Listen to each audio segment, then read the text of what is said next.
Join two sisters who explore the couples that fandoms adore. We write their stories in the night, in the glow of computer light.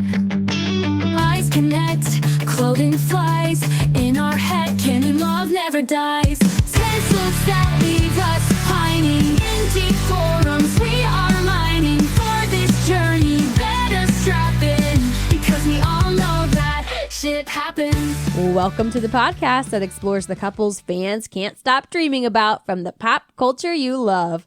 Because when it comes to cape play as foreplay, we're in deep shit. We're your hosts. I'm Emily. And I'm Rachel. She likes nerd culture. And she likes making podcasts, so we thought we'd join forces to make a podcast about popular online ships. And the best online ships are the ones you send us, so send your fan favorite couples to shiphappenssisters@gmail.com. This is where we jump in and say we were the podcast formerly known as Ship Happens. And we're sisters. There we go. So yeah, your favorites are just ships you're curious about. Like one, I'm going to mention, normally, from here we would go to our ship of the weeks, but I don't have a ship of the week this week. Instead, I am going to do some journalism and be your your Tumblr correspondent. Hot off the presses. At the end of the year, normally Tumblr does a top fandoms, top ships, top whatever. This year instead, they just released some articles about things that were popular, like aesthetics. Ooh, aesthetics. And fan fiction. Yeah. Oh, they just meant aesthetics in general. They didn't say this is the most popular aesthetic. No, it was just girl blogging or whatever. Yeah. Everyone was disappointed. I'm assuming I was disappointed. I was like, what is this? I was waiting on that list for this podcast. So I guess they heard some feedback, and they have now, during this week, they have released the top 100 ships of Tumblr for Valentine's Day. So just some highlights for us. Number one, you want to guess? It's a recent ship. Heated rivalries. That's up Byler. there. That's number 6. It is Byler is number 1. Yeah. People love Byler. But number 2 is Spamtenna, which is Spamton and Antenna from Deltarune, which I have no idea. Yeah, and it's very surprising for us to not have at least any heard of it, any inkling. Like this wasn't on AO3 at all. Right. So yeah, it's different than that list. So yeah, so that would be maybe a submittal I would do to the email because I want someone to explain it to me. There you go. Maybe future episode for us. But yeah, top 10. Javik, I think was a ship of the week. Fan was a ship of the week. Sonic and Shadow, Sonato. There's Hauling Off, which is Heated Rivalry. Number 7, Polytrix. Hell yeah. 8, Buddy, 9, Destiel, and then 10's another There's a lot of Deltarune ones. Okay. We'll have to do some digging. Yes. And I think that you make a good point by saying, what are the ships maybe that aren't your favorite? Because you probably already know all about it. But ships you're curious about, what's word on the street? Because we're not going to be experts in every ship we talk about. We just do the bird's eye view so that you can keep up in conversations the next time you're with your friends and they're all gushing about a fandom or a ship, you can join right in. Trying to relate to your little cousin at Thanksgiving? Yes. That is why we started this podcast. Yes. So, and that is a little teaser. Number 68 is the ship I'm currently working on for future episodes. Ooh, so get the list. And that one, it's above Husker Dusk and Z-Link coming in at 72. Z-Link is on there? Oh no. Yeah. I would think Husker Dust would be better, but Husker Dust is higher. Yeah, 72. Yeah. I thought it would be higher in the list. Again, just based on the episode downloads of the shows we've done, you know? Mm-hmm.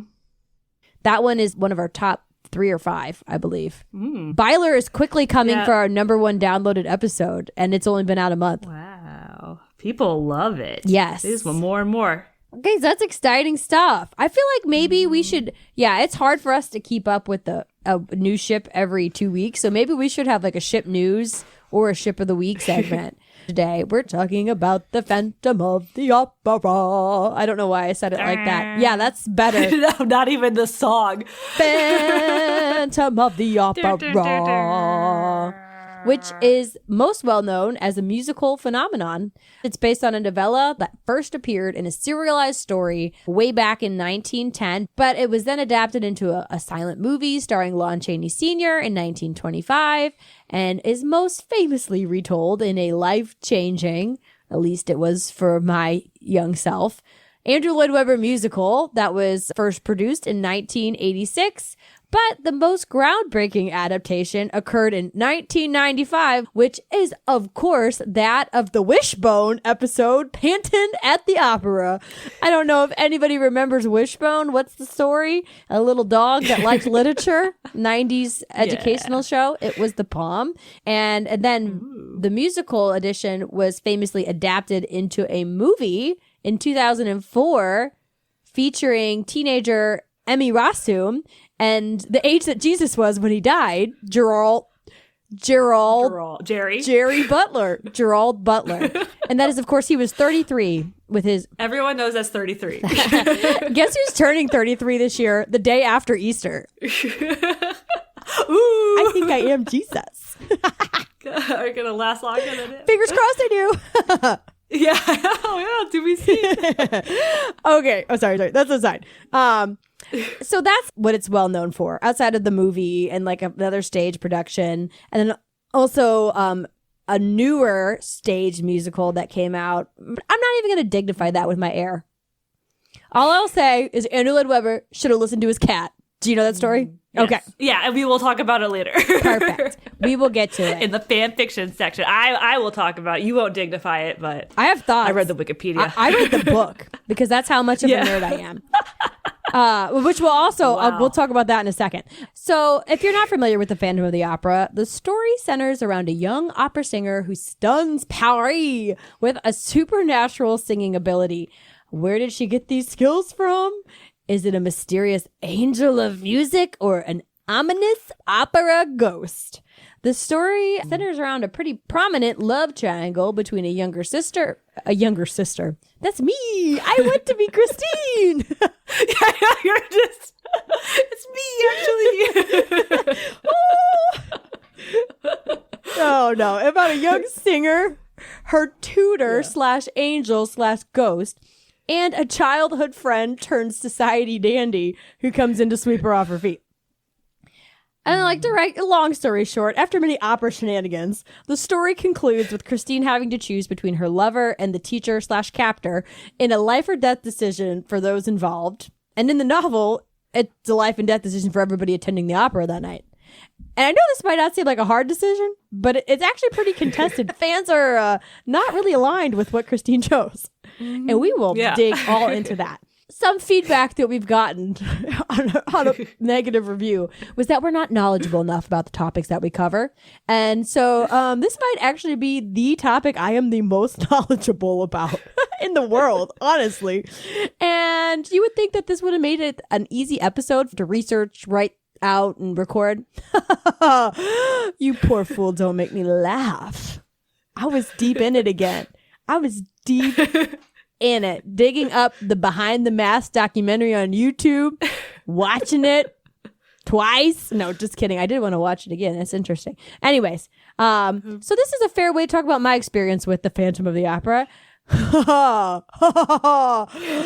Welcome once more to the dungeon of my dark despair. And hear about how obsessed I was with the Phantom of the Opera.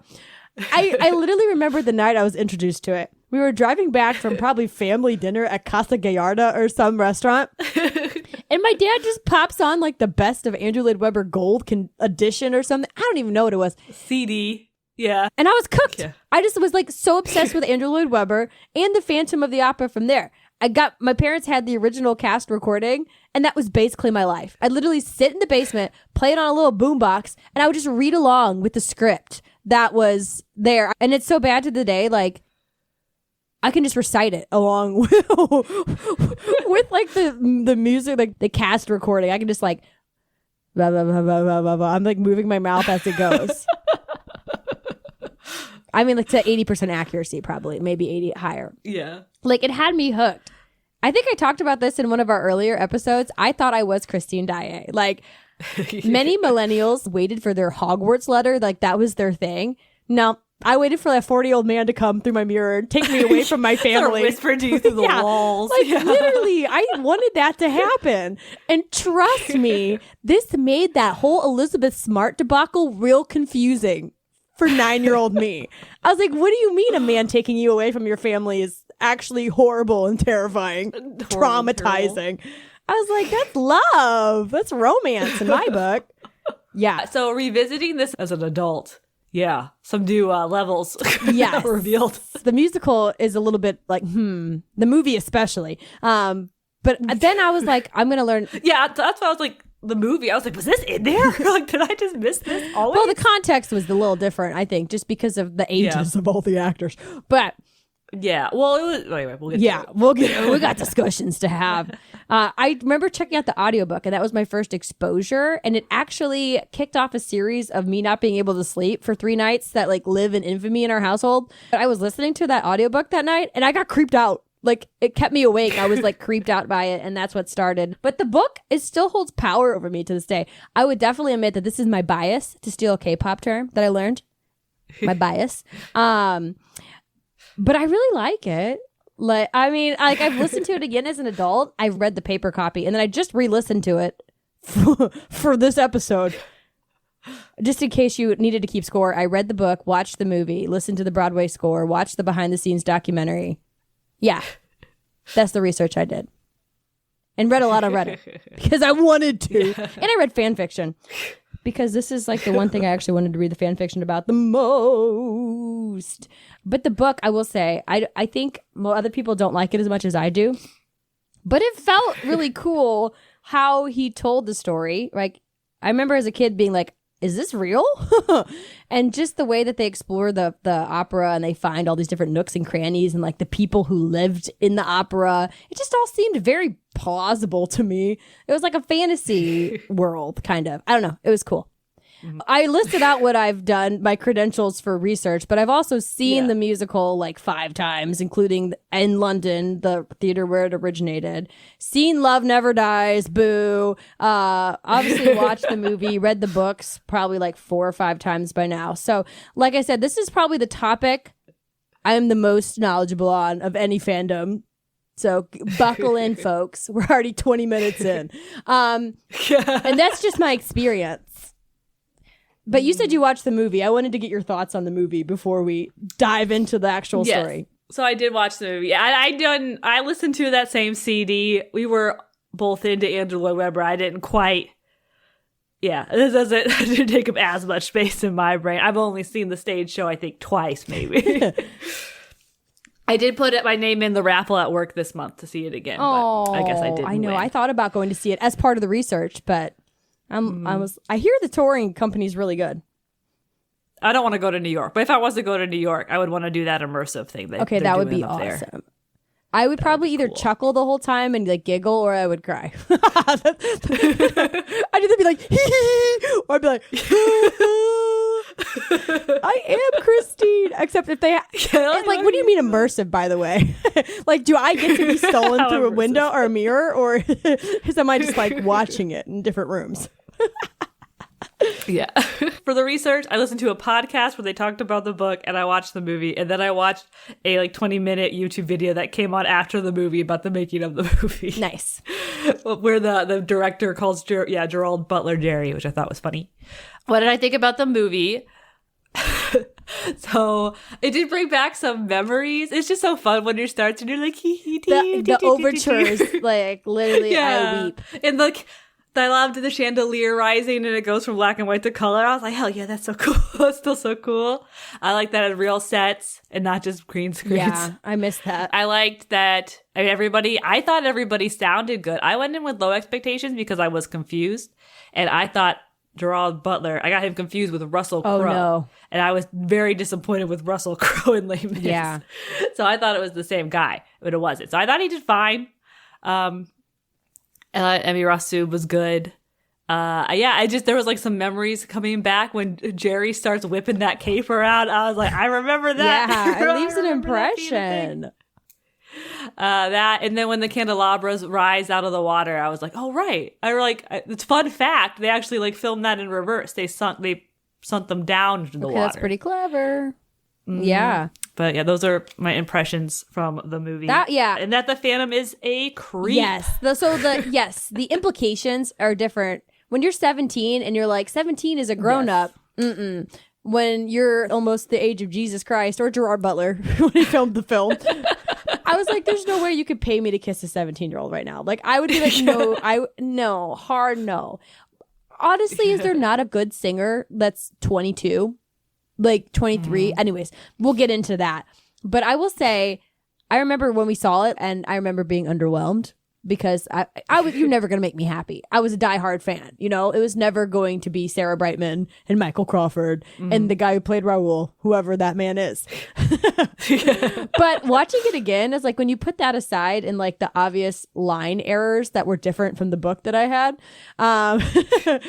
it's a vibe. Like they were very consistently like a vibe. Like the costumes, the styling. It almost had like the movie. Yeah, it almost had like a Moulin Rouge, larger than life. Yeah, I relate it to Bridgerton because it pulls you in with just like the splendor and the color.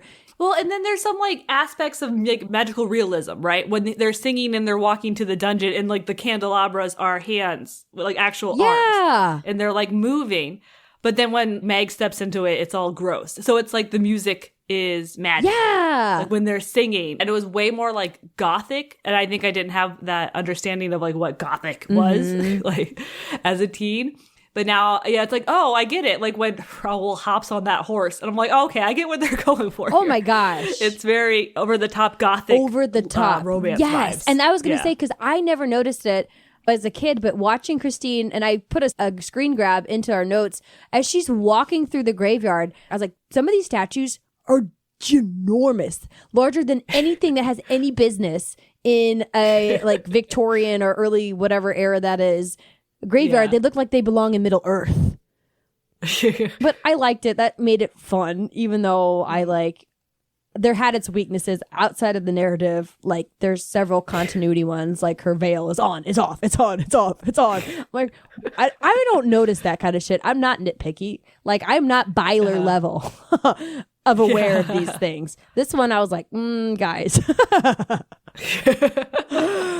So obviously, this ship has some staying power. But let's get into who is in the ship, at least staying power for me. So let's dive into it. The ship contains two people. The first is that famous opera singer, Christine Daae, who is, at the time of the story, a young opera singer of humble origins, but is then thrust into the limelight after a surprise triumph. She is suddenly the it opera gal. And while her father was a famous musician, Christine herself was not apparently like a remarkable talent until a mysterious tutor takes her under his wing and to new heights. And her character, how would you describe her character as you would just like, as her vibe from a fan of just watching the musical? Very, ingenue. She's very naive, I guess, or like innocent. Yeah. Which, I mean, I would say in the musical and then seeing the movie, I feel like she had no personality. I think she was a mannequin that just sang. Like she just big eyes. That was like all big eyes. That's all she did the whole time, basically. And I feel like that kind of does her a disservice because in the book she's a lot more respectable. She still has the Disney princess type thing going on where she feeds the horses apples and everybody in the opera loves her and she stops and talks to the people who live in the rafters or wherever the hell. You know, it's just like everybody knows her, everybody likes her. But she's not like just that. She also calls Raoul out. Because Raoul in the book is a little bit sniffly. Like, he's like a 20-year-old man-child. And she's just like, stop. Sometimes. She's just like, oh, cut it out, you know? So she's just like a little bit more respectable there. And she's also smart enough to understand the stakes of what's going on. Like, Raoul is like all drama, like, and rash. And she's like, no, let's do this the smart way. And she can even hold her own against the opera ghost in the sense that she can, like, manipulate or like trick him into doing what she wants him to do. I mean, to some extent. It's not perfect. She does end up tied up a lot, or at least at the end. And yeah, anyways, we'll talk about that all later. But that's Christine. Now we get to kind of the paramour, which is the Phantom, a.k.a. Erik, which is not a name that I ever believe was established in the musical. That's just... No, it's not. It's only for those true fans. I'm raising my hand. Me. You have to have knowledge of the book. Yeah. I don't think it's not or in the musical. Panting Maybe of the Love Never Opera. Dies. I think he gets a last name in Love Never Or Dies. he probably picked it or something. I don't know. Yeah. And the Phantom / Erik, which, because I think if it's not clear, we're going to mostly be talking about the musical here with a little sprinkling of the book. I'm going to refer to him as the Phantom for the rest of the script. I love this. I feel too weird saying Erik. I'm like, that's too far. But this Phantom fella, he is a man of multitudes. So let's dig into it. And there's always good and bad to everybody. Let's start with the good, because that's what your girl saw when I was a wee child and in love with this creep. Yeah. Number one, this guy's passionate. He is in capital LOVE with Christine, and he wants her bad, and he's going to do whatever he can to make that happen. Like, that's nice, right? He's a great singer and basically all-around genius.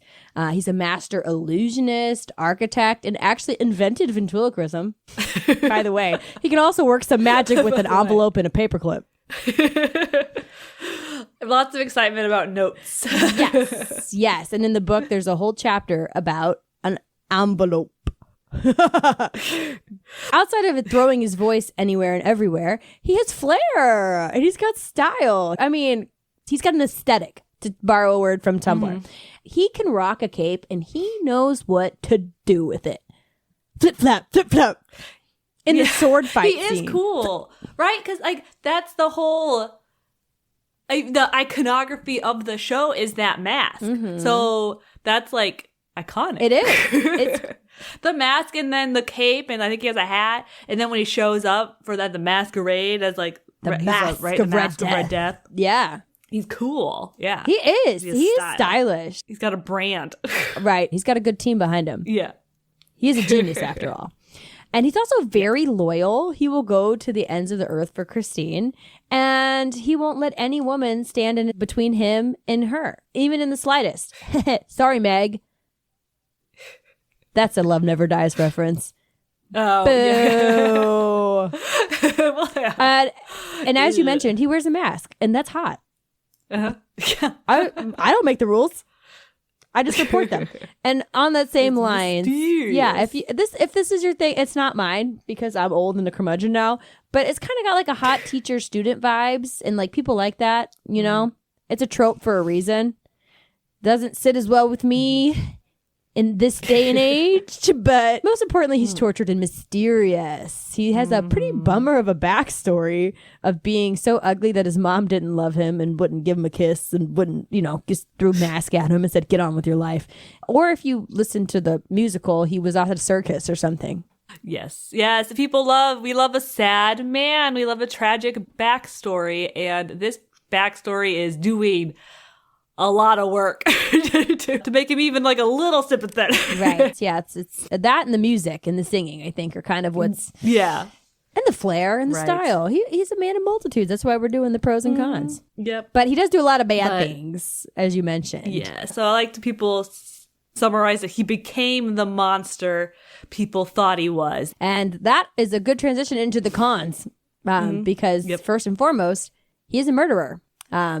He, and I quote Christine, kills without a thought. We see it. Murder's all that's good. Truly. And we see at least 3 confirmed kills in the stage show. And there are, I think, 3 or more in the book as well, with many more implied from before he got to Paris. But again, like, is this that big of a deal breaker? Because I remember several of the dudes from the Love in Deep Space were also mass murderers. Most of them. Yeah. But yeah, we can forgive murder. Cool motive, if you have a good enough reason for it and if you're hot enough. because we cannot forgive con number 2, which is a big raging uggo. Like you said, we can forgive a lot, but not being bad and ugly.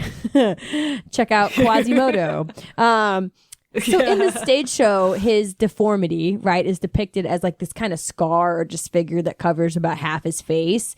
While in the source materials in the book, it's way worse. He is described as having a death's head. So basically his head looks like a corpse with his eyes sunken in. He has no hair, no nose. It's just a hollow spot. I don't believe any lips either. He just generally walks around looking pale and gaunt, which, to be fair, I don't think living underground does a lot for the complexion. Like, what's he eating? Is he getting enough vegetables? Oh, he is, because he spends half the book going to the fucking market. He this is the order of events. Abduct Christine, go shopping. Abduct Christine, go shopping.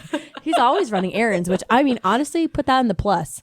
Yeah. Well, he doesn't get out. He needs to make sure he doesn't get, scurvy or something. Right.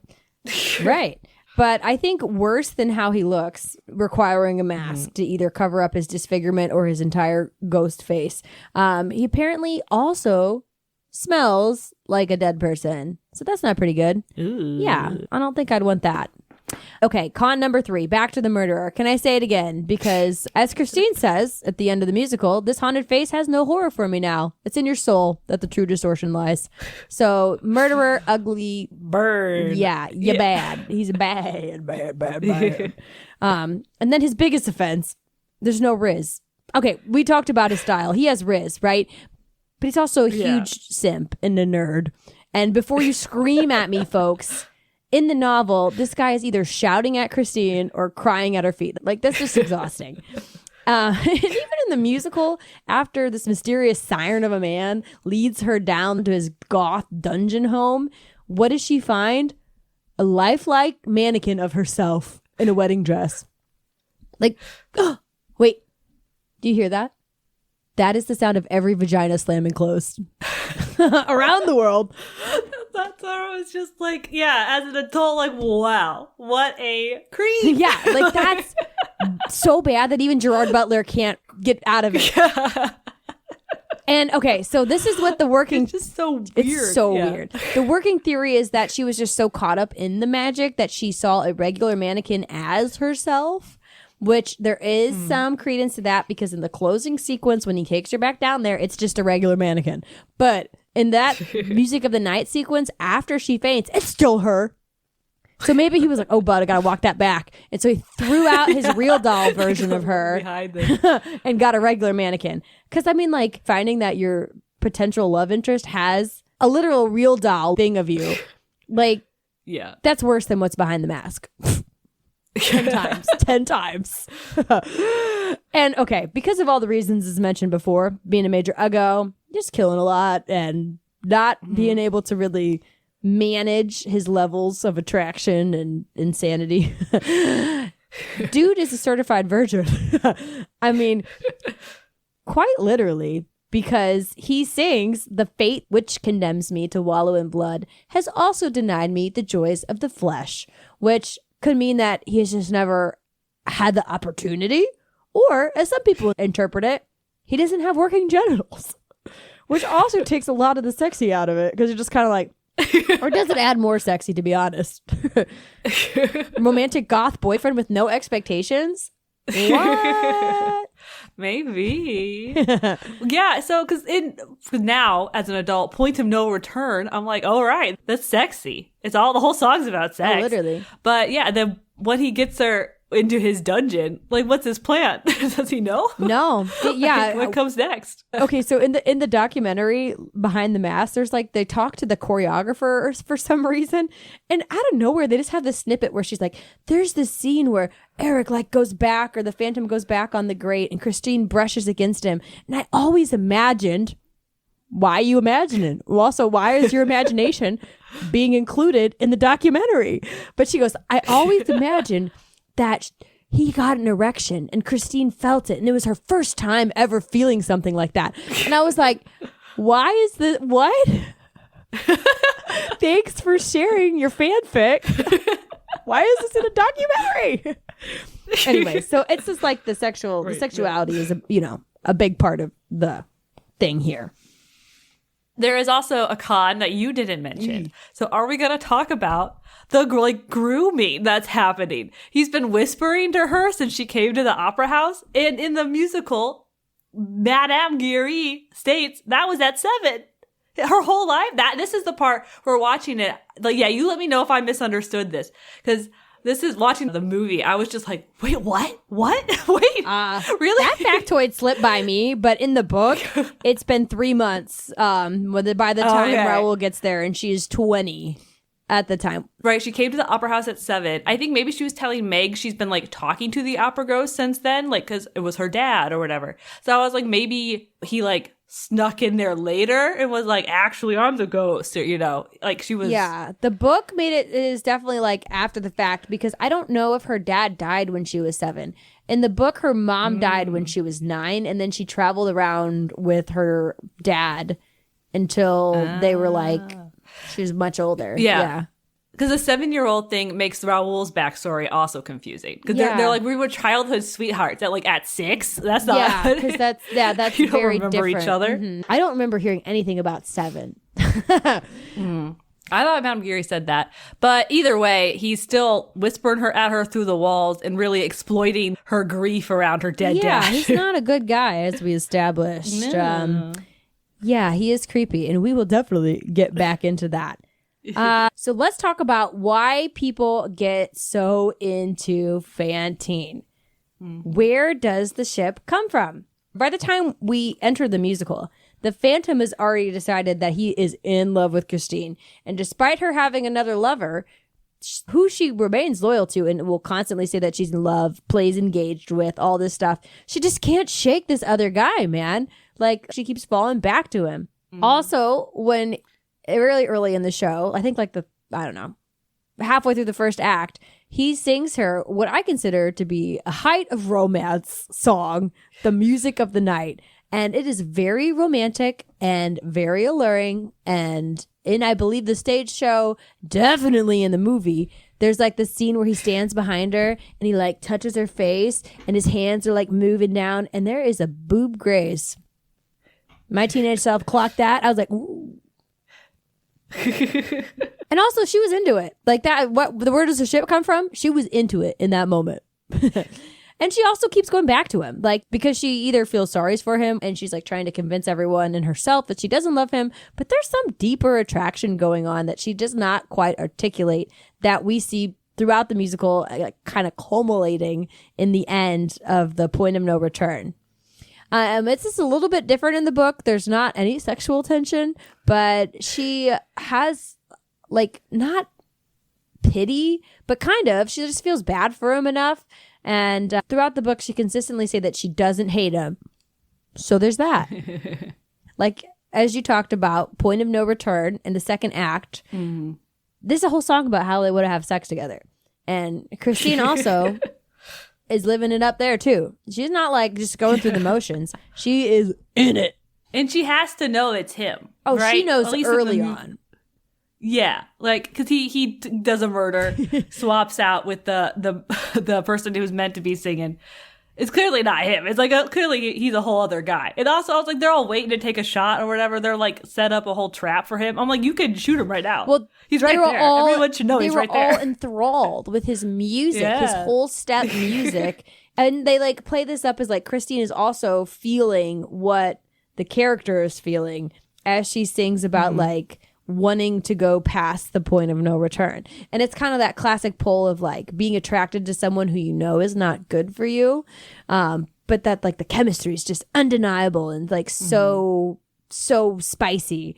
And that's where you cue to the shot of Raoul crying during that scene as he's watching them sing this sultry song together, because he knows he just can't do that for his girl. He's like the safe choice. He's like, no. I mean, that would be hard to see.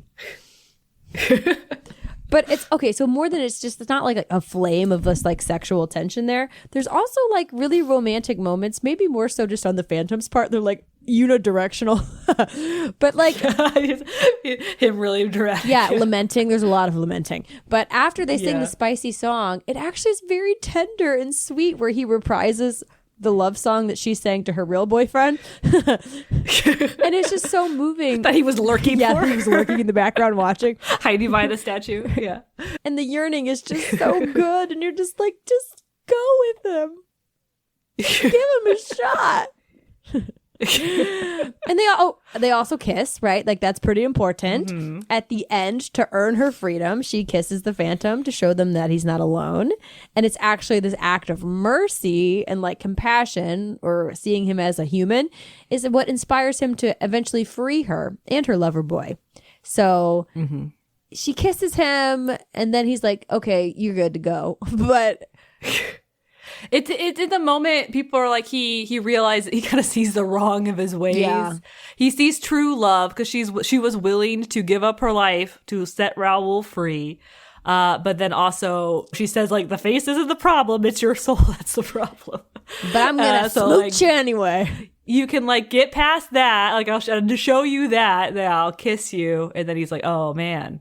Yeah, maybe that's real Yeah, love. I should change my ways. Because the dilemma that they're in, he steals her away, and then Raoul comes to save her. And he has him tied up. He's about to kill him. He says, okay, you can either choose to stay here with me and Raoul can leave, or you can choose your own freedom and I kill Raoul and you never have to see me again.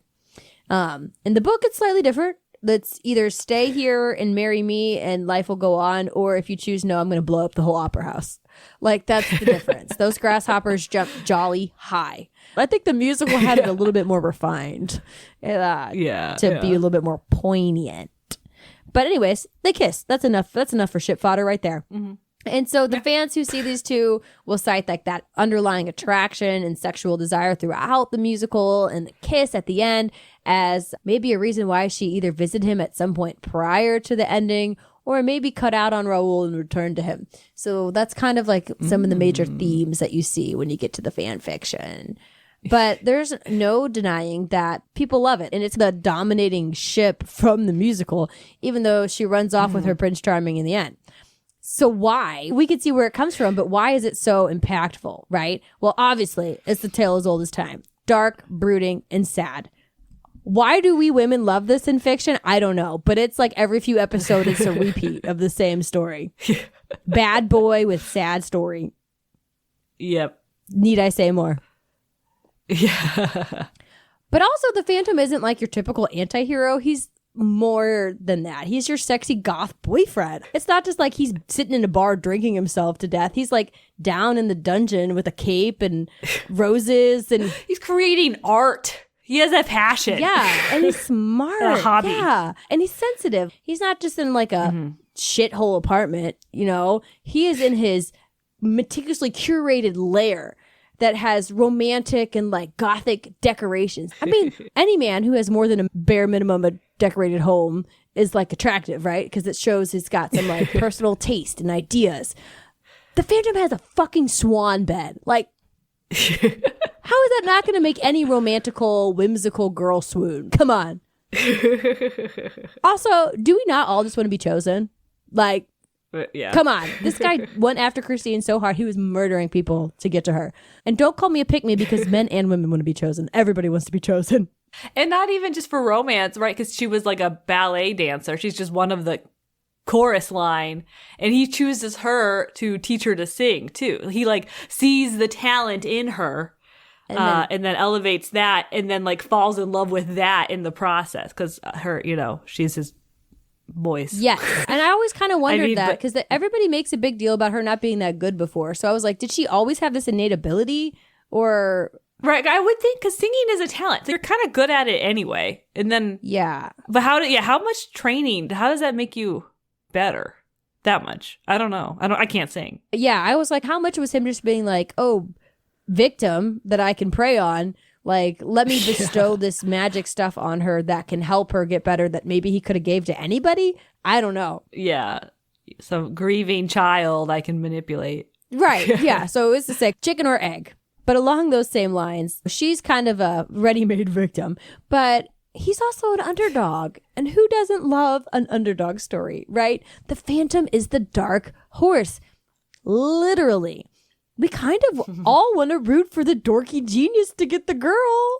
I mean, it's called The Phantom of the Opera. It's the title of the movie. It's about him. And the musical. Right? Yeah. And that's the premise of so many movies, right? Which happen to also be written by dorky men. So, like, I wonder why they think the dorky guy gets the girl in the end. And not only is he the underdog, he's also ugly, as we mentioned. And I feel like we've come to associate that with stronger character and inner beauty, maybe? I don't know. So people like, he's more complex because he's ugly. There's more to him. And that is, of course, in direct comparison to the alternate choice, which is Raoul, who seems by most in the fandom to be considered a dud. He is a spoiled, handsome, rich boy. And in this day and age, no thank you. But he was actually very well summarized by author Kathy Letty on the Behind the Mask documentary, who I had no idea why she was on it either, but she was featured a few times. But she did give us a really good gem of a quote here that says, Christine sort of gets rescued by a knight in shining Armani. You know, he's tall, dark, and bankable. Big deal. And she goes on to say that she thinks Christine should have chosen the Phantom. I was like, okay, pop off, queen. I think maybe Raoul's a bit boring, I guess, in the musical. I thought he was a bit more dashing in the movie, but they gave him more to do. At first, I was like, you're coming on real strong. He's like, we're going to dinner. Get dressed. Let's go. I was like, okay, you have to ask. Yeah. But then when he like hops on that horse, they put in a sword fight. So he's a little bit more active, I guess. Yeah, I will say. And he's like rich. There's worse things. Although I don't think if she were to marry the Viscount, I don't think you get to keep your job. So no, she probably wouldn't get to sing. As I understand from Bridgerton, being a Viscountess is a full-time gig. I think it would have been like embarrassing to like for the family. Get paid. Well, yeah, and it would have been marrying her in general would not have been a good move for the family. So like that was actually a big point of the book, is that his older brother Philippe was like, dude, what are you doing? That's fine for like a side fling buddy, but come on, you cannot marry her. Which is like kind of fair. But I also will say in the movie, I was like a little bit like, oh, Raoul. Okay. I can't believe I wished you dead as a child. I was like, kill him. Feed him to the fishes. Because he's in there, he's running down there trying to save her. Right. At what point would you think with this phantom business, he would have been like, this is too much work. You know, this is a lot. I'm rich. I can go get someone else. He was literally like, don't throw your life away from me. And I was just like, to have somebody put you above them, like he was going to die. He was going to die so she could live a life. Like, that's love, man. I like justice for all. For me. Justice for me for Raoul. Man. Okay, that's a side. We're not talking about that shit right now. We're talking about Phantom and Christine. Okay. So notice that none of these reasons that we are talking about thus far have to do with Christine pretty much at all, because this is why nerds like me who love this musical, we want to date the Phantom. We don't want Christine to. We want to be the object of his affection. So why do these two work together specifically? Well, the chemistry and attraction does go both ways to some level, right? There is certified steam in the Phantom of the Opera sequence, right, when he first lures her down, and the music of the night. Like, that's all very romantic, and they get steamy in the point of no return. But my favorite lesser known moment that really demonstrates the pull and the allure that she has to him is when, I think it's the top of Act 2, she goes to the graveyard and sings about her dead dad, and then the Phantom emerges from her dad's crypt to, like, I don't know, pretend to be her dad. But anyways, Raoul appears and they all sing together, and it's absolutely beautiful. All three very talented singers. And the lines as quote from Raoul, once again she is his, once again she returns. Christine says, wildly my mind beats against you. And then Phantom, you resist it, your soul obeys. And then Raoul, he says, once again she is his, once again she returns to the arms of her angel of music. And she's even lamenting this as well, where she's like, wildly my mind beats against you. And Phantom says, you resist, but your soul obeys. She can't stay away from him. Like, something about him is drawing her in. It's also a very beautiful moment where they all sing together. She just can't stay away. She cannot. From the music. Raoul even says, again, in that exchange, luring her back from the grave, because she's kind of standing between the two worlds anyway, because part of herself died when her dad died, right? Maybe that's kind of why her musical ability went away for a while. And the Phantom breathes life back into that. So, I don't know. It's kind of cool. I mean, not kind of cool. It's compelling. Like, you could see where it's just like... It's a good story. Yeah, where you could... that these two characters... where one is very flawed But he also had a hard life, and like maybe they can work it out. Maybe he just needs the love of a good woman. But one kiss already made him a better person. She can fix it. Yeah. Also in the book, at the end, he just like drops this lore. He's just like, by the way, I have a mask that's indistinguishable from a human face that I can just wear out and nobody will even look at me. So me and Christine are gonna get married and we're gonna go live on the earth like normal people. And then it's never mentioned again, like how he has this mask or like why is it that good. Anyways, so he was just like, yeah, come live with me. We'll be fancy people and nobody will tell I'm hideous. I was like, Christine, that's not a bad deal. Like, you could do it. I mean, there's been worse marriages. Never mind the torture chamber. No, he'll leave that behind. He doesn't need that. He won't take that. Leave it in his basement house that he designed. But one of the things that I think is so appealing about it too is like there's kind of like a power fantasy to it, but not in the way that you're thinking, guys, but also in that way to some people, but not to me. Because what spoke to me about this as a child was like being on the inside of the mystery. Like Christine in the book and even in the musical at times talks about Erik and the Phantom in like this cryptic, ominous way that it's like she's on the inside. She knows the secrets. She's like been there. She's seen him. And I don't know. I thought that was like kind of cool. Like I wanted to be in on a mystery and like be a part of this mysterious world that other people are dying to know about but don't. I don't know. That's kind of cool. And also the way the Phantom just always gets the upper hand. He's always sneaking around, outsmarting people. I'm like, hell yeah. So this underground world, that attracted me to the romance of it and the ship. I just want to be in this. I want to be in the room where it happens. You just want to be in the Yeah. You want to be like in a mystery room with all the answers. I want to be able to move in the walls and listen to what everybody's saying. Yeah. I'm here. I'm there. I'm everywhere. So that's kind of where the shippers are coming from. But this ship is not without its critics either. I mean, as mentioned, he's a murderer and also much older than her. And that's where the first criticism comes from, is that this is not a love story at all. It's really a horror story, which is, as it was originally written, there's no romance in it at all, except for Christine and Raoul. Basically, at the heart of this story, it is about an older man who wants to possess a younger woman by any means possible, which is literally capturing and imprisoning her, like through a trapdoor into the dungeon, where in the book he does tie her up. So there's that. He also gives her ultimatums, which is toxic. And it's creepy. Like the book is creepy at times. Like I will say the book has its strengths and its weaknesses. And the strengths is it can be kind of spooky at times. I feel like it's best listened to or read in the dark because that's when it like sucks you in. There's like this scene where Christine and Raoul are running to the top of the opera, kind of the basis for All I Ask of You. And she's trying to tell him the story of the Phantom, her experience with him. But they're trying to go somewhere where it's safe. They don't think he will go up that high. But they don't know that they're being followed. And there's this presence behind them. And mysterious echoes crying after them. And it's just, you get this real sense of danger that they're not safe. And like the sun is setting. And you're just like, get out of there, guys. And it's, I don't know, it's spooky. But that's my little plug for the book. Because the Phantom is creepy. He's following her around. He's telling her not to talk to her boyfriend, all this stuff. Another criticism I saw was that he only likes her for her voice. He doesn't actually care about her as a person, which is the classic, you're not in love with me, you're in love with the idea of me. Well, he says that, doesn't he? Like, he was bound to love you when he heard you sing. Well, yeah, my music, you are my voice, right? Yeah, I am the mask. Yeah. Oh, yeah, I'm the mask where it's me, they. She says yes. That. But yeah, he's literally got a mannequin of her in his dungeon. Like, she's literally not a person to him. He's got like a stand-in down there. Doing whatever. That's his main thing is her voice. And that one line that I just sang, they say that cites that that's all that there is to love about her, right? Like Raoul wouldn't possibly love her for who she is because he just loved her after he heard her sing. It's just kind of like that's the best she can offer. And as you mentioned, the grooming of it all, right? That's a fair criticism.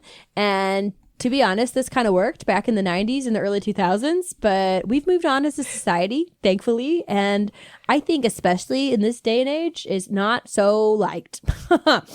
Also, he's a fucking creep, as you mentioned earlier. Like, put it plainly, he's a creep. He's just a creep. And it's even worse in the novel because he sleeps in a coffin. He is Dracula because he looks like a corpse. He's like, might as well. Because he has a bed. It's established.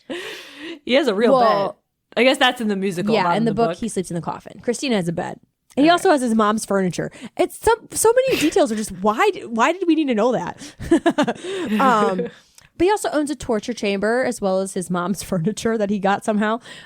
He designed it himself. It is a hall of mirrors that he turns into an African jungle that he then uses his ventriloquist skills to make animal sounds to spook you. And also radiate heat through all the mirrors, and you get hot and dehydrate, and eventually you kill yourself on the one tree. That's an interesting little tidbit. But okay, the most offensive part to me of this whole thing, the creepiest thing from the musical, from the book, is in the last chapter of the book when he's relaying the story of all this to a character we have yet to mention called the Persian, who I don't even want to get into. But he's relaying the story of how Christine got away and why he decided to let her go. He says, and I quote, "I kissed her alive, and she looked as beautiful as if she had been dead." And I was like, and he implied that he had kissed dead women before, but never alive women. And that he preferred it that way. Yeah, the book is far less romantic. Far less romantic. And then the point that I just wanted to add in here, because this is my biggest criticism, it's just justice for Christine. Homegirl is 20. She shouldn't have to decide between her creepy teacher and her childhood crush. Like, come on. To quote Raoul, don't throw your life away. Full stop. Let it live a little bit more. Get some more life experience. I mean, she's got nobody. She's like orphaned in the opera. She needs some more support. Yes. As a child, I was like full on Phantine. Like, give me the Phantom and Christine. In my head, I am Christine and I'm living with the Phantom in this dungeon. And then as an adult, I'm like, I'm just Team Christine. Let her have a life. Yeah. Let's dig into some of the discussion around the show. I will say some interesting tidbits that I learned by watching the Behind the Mask documentary is that this is all just a sad Andrew Lloyd Webber self-insert for his relationship with Christine actress Sarah Brightman. Because literally he met her somewhere along the lines, I think maybe doing Cats, and he divorced his wife to be with her. And so he's like, I'm going to make her a star. So he decides that he's going to write a musical and produce a musical for her. And that is why I think this musical is so freaking romantic, and like the tension and everything is because it's like, it's real. It's like, this is really his feelings poured into a musical for this beautiful little dancer that he then made a famous singer. Mm-hmm. But sadly, the story does not end happily ever after because they do get divorced, and maybe some of that bitterness comes out in the follow-up musical "Love Never Dies." Maybe. But okay, they explain some, it sure does. So that's where I feel like that context is important for like why the musical is so good. And there's like so many little fun facts I didn't even get to drop in there along the way that I've learned just about the Phantom in general. But still, watching that documentary and knowing that both Sarah and Andrew Lloyd Webber were married and then divorced their partner, it's kind of like a Ariana Grande situation. But when it was Andrew Lloyd Webber and Sarah, it was kind of romantic a little bit because I know it's like Phantom. And it was funny because they're like, everybody thought of them as Beauty and the Beast, right? Because it was kind of like plays into the Phantom. That's so mean. Dang. Honestly, Harsh. They both look like standard British people to me, like standard issue Brits. They have different standards for sure of what is attractive and what is not. Mm-hmm. I think the bar is lower. It is a small island. There is not as many people. Yes, less people. I learned that, so I guess in the book, Christine's blonde. But because in the musical, since it's made for Sarah Brightman, now Christine has always got the big brunette curly hair because that's like her thing. There was a few revivals where she was blonde and people were like, I love blonde Christine, it's accurate to the book. And I'm like, if it was accurate to a book, there'd be a man called the Persian running around in a torture chamber. So let's keep the big curly brown hair because us brunettes, we don't have as much, guys. Yeah. Let us have Christine. Yes. Maybe part of the reason you identified so hard is the brown hair, brown in the eyes. early 2000s, and there wasn't representation. Sorry, that sounds so bad. But yeah, I just think that it's a ship within a ship, you know? And I think that's what makes it so powerful. And it is powerful because there is a pretty strong fandom around it. According to AO3, there are 6,200 works relating to the Phantom de l'Opera, which I'm assuming includes the musical and the book and, you know, all the other movies. Yeah, it's just anything with these characters. Right. Which, when you look at it that way, is actually semi-surprising that Erik and Christine only get about 3,000 individual works, which is less than half. And that was surprisingly low to me because what else is there to write about these people, right? A fan. That's always a surprise. Yeah. PHAN. Because everyone just is like, oh, fanfic, it's just like Smut. making the dolls kiss. Yeah. But like a lot of it, isn't tagged with shit. I mean, maybe it's just tagging, who knows? Yeah, but self-relying. a lot of people are just inspired by, I guess, the story or just the world, and they're just telling new stories in that like context. Which, that's to be fair, because I could see people focusing on early stories of Christine or maybe a lot more background. The Phantom is so mysterious. You could tell the story of him before he went to the opera. You could tell the story of him after, even though in the book he like confirmed dead. But in the musical, he disappears and he could go and be mysterious. Oh, yeah. He leaves a rose on Christine's grave 40 years later. And because you see Raoul and he is in his like 60s or 70s. Like a really old and so it's man. just like, how old is the Phantom out there? Well, that was playing into the fact that maybe he was a ghost after all. Because that's what happens in the musical. He disappears. In the musical, he hides under his fancy flippin' cape.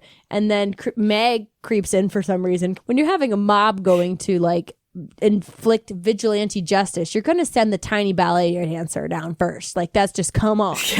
So then the little ballerina pulls the cape back and all that's left is the masks. Yes. It is some stage magic. Yes. In the movie, it seemed more he just walks away. So yeah, I think the rose at the grave was supposed to be like, it was he a ghost? I just imagine this little old man tottering through the graveyard with this mask. Christine.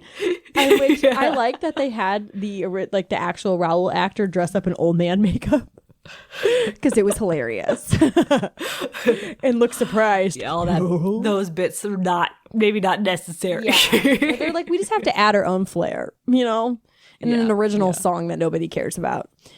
But in exploring those stories outside of the actual one, even if it's not romantic, the Phantom is tagged alone as a character in 5,000. So that kind of explains a little bit more to me. But that's still 1,000 stories where he doesn't appear in any capacity.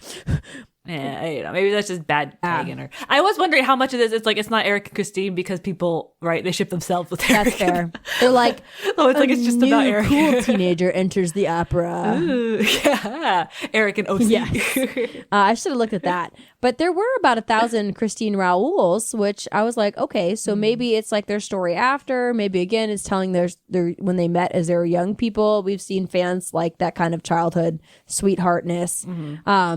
About 500 works were tagged as Raoul/Erik, and I went to read them. Now that I'm not so anti-Raoul, I was like, okay, I can see that.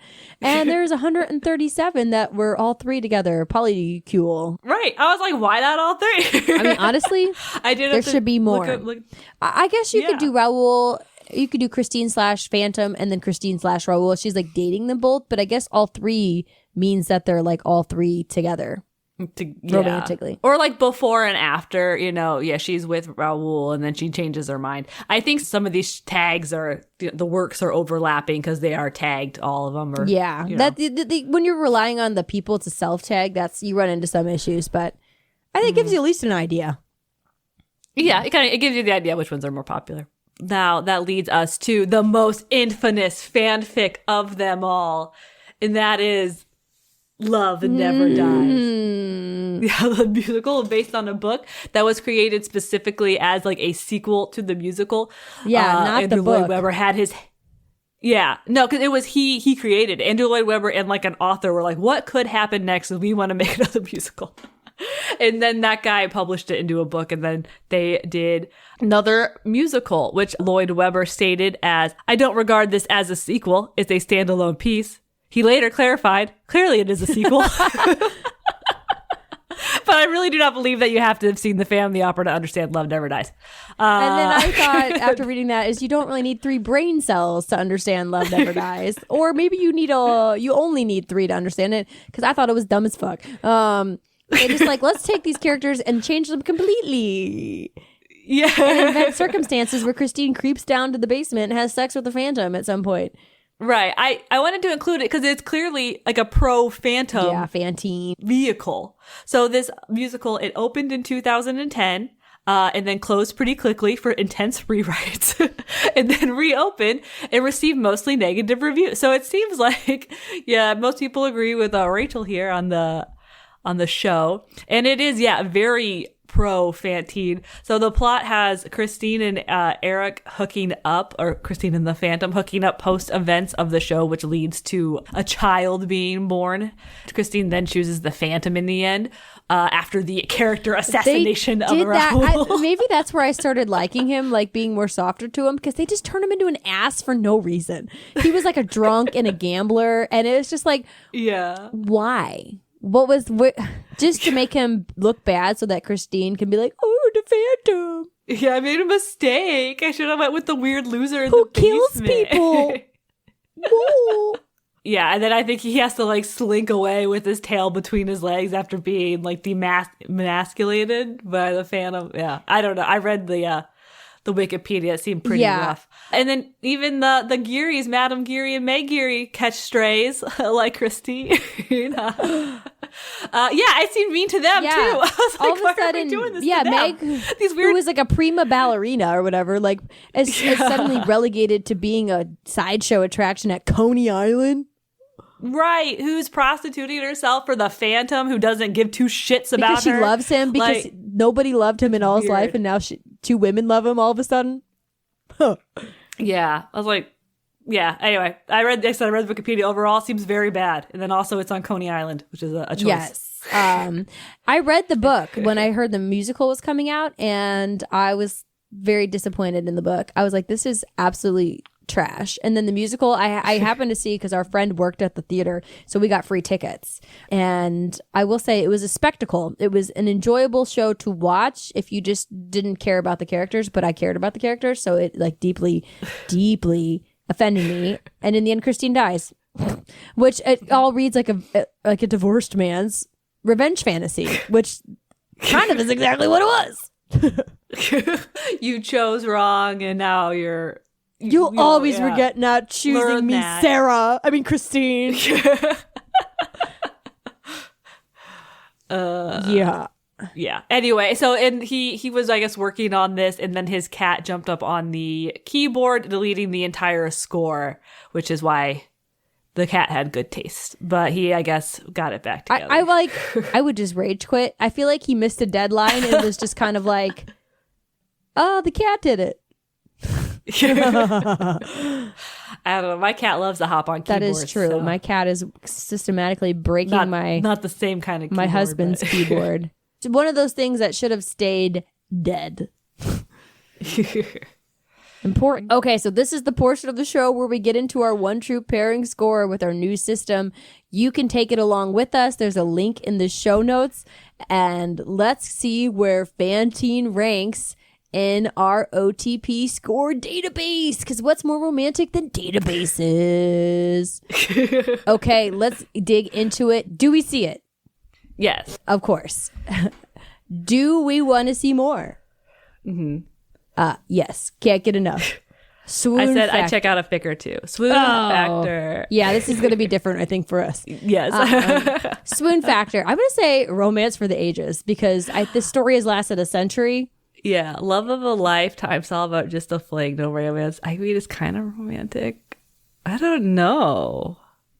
Well, it's certainly the love of Phantom's lifetime. His lifetime, right? I think Christine could move on and be fine. Yeah. Well, I think she's always going to be carrying a flame for him a little bit, but that's my opinion. Okay. I feel like... All right, well, I'll do love of a lifetime. I mean, I guess it is kind of swoony, spicy. I'll say spicy. Point of no return. I was like, oh my God. I think that like was some kind of moment for me as a teenager. I was like, oh my gosh. Like the way they were flamenco dancing in the background. I was like, okay. Well, like hearing the words and like understanding the words now. Yes. I actually, Wishing You Were Somehow Here Again got me in a way it never had before. I think just because I'm an adult now and understands grief a bit better. Yeah. And I skip ballads, so I don't think I really like ever sat and thought about it or thought with it. Yeah. Because I don't like ballads. Okay, so would they be good together? I'm gonna say Toxic AF or Some Red Flags. Definitely not relationship goals. I'm gonna say Some Red Flags. Yeah. Is the story interesting? Hyperfixation fodder for Rachel. I'll put it up there. I'm not as hyperfixated, but like it's got staying power, right? You know, it was a part of my childhood, and I still like the music. Yeah, the music is still good. People will rag on Andrew Lloyd Webber in general, and I'm like, kick rocks. Because people are like, his musicals are commercially successful, like it's a bad thing. I'm like, he's the Stephen King of musicals. Like, get over it. Yeah. It's not wrong to appeal to people. Yeah, I love a Jesus Christ Superstar. Oh, that's so good. It's just good. It's the time of year for it, too. I'm never more religious than when I'm listening to Jesus Christ Superstar.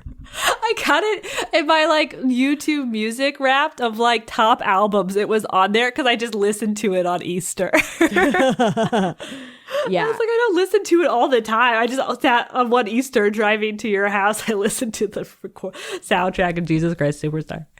Anyway, so yeah, what is your mine factor? Is a cool 85 points. I got 70, a little low. A little Yeah. bit lower, but still pretty positive overall. I know, considering all the creep factor.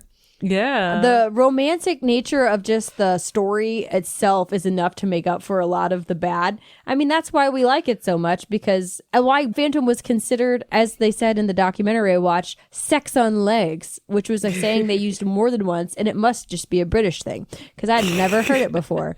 But he was considered like a heartthrob. Like they even acknowledged it. They had a whole segment of the documentary about it. So something about it it supersedes all the red flags. Yeah. And it's just the style, man. The style that he can sing, I guess. Yeah. And I mean, and the movie even still, because I mean, come on, Gerard Butler. Yeah. I'm like, sometimes I'm like, am I attracted to men? And then I was like, I like the shape of you in the high-rise pants and the low button down. I was like, that's a good shape. The fluffy shirt. Yeah. I know. I'm like, what? Don't go through that mirror yet, baby. Stay here. Stay here. Now that I'm age appropriate. Well, I had fun reliving my childhood, and I hope you had fun with us. This is going to be another long one because I went through the looking glass, so to speak. Let us know what your thoughts on Phantine are. You can email us at shiphappenssisters@gmail.com, or you can leave us a rating or review. We appreciate those when they're good. Because, come on, we're two nobodies making a podcast. You don't need to leave us a bad review. Nobody asked you to listen to this. You did it on your own bequest. But yeah, leave us a rating or review. It makes us feel good. We do these for fun, and we're just happy that anybody listens to them. To the guy who gave us the feedback about not knowing enough about our topics, he also said, "Why do it if you don't know about your topics?" And the answer is because we enjoy it. So, Berg, we hope you enjoy it too.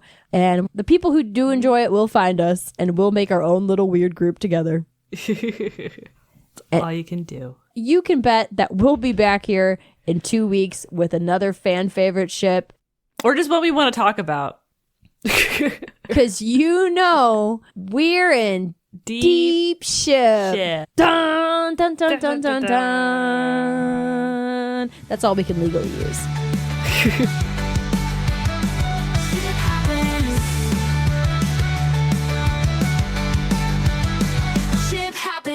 I also think that you could draw a direct line between this musical obsession as a child and the band on my shirt right now. If you hear this and you can guess the band, I will send you $10 on Venmo.